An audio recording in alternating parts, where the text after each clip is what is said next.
Let me show you a really easy way to make some DIY art out of a thrifted canvas and some 2x1s.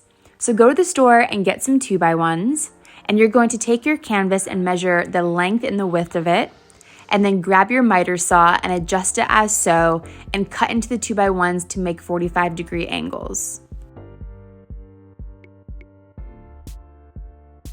Then you'll want to attach your pieces together so it looks like this. Next, adjust your saw, and then you're going to cut a bunch of smaller pieces about 6 inches long that look like this, and these will become your support brackets, which will hold your frame together.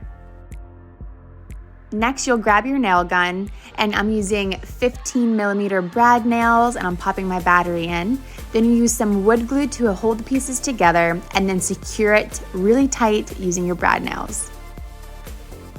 Then once it's all nailed together, your frame should look like this, and it fits the canvas just like a glove.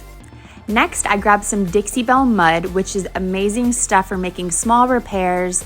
So I'm just patching up where the corners meet and my nail holes and sanding it down really smooth. Then I'm going to be using the color Golden Ash, which is literally my favorite stain color, and this is such a great gel stain. You apply and wipe it back, and it's literally that simple. It dries beautifully. Then I'm taking that thrifted canvas and I'm using some Terra clay paint, and I'm painting the whole base of it white and giving it a little bit of texture. When that's dry, I'm taking my marker and I'm just marking out some crazy cool abstract design that I want to paint.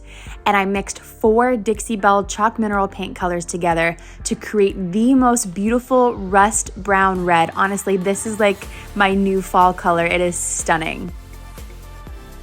I took my time, used some artist detail brushes, and I just painted along the lines that I drew out to make this really cool abstract painting.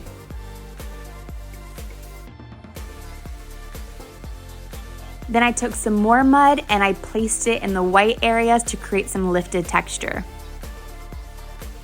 Once it was dry, I took my nail gun, popped it into the frame and secured it on the back, hung it up on the wall, and this is my textured art. The whole thing cost me about 15 pounds. What do you guys think? It's super cool.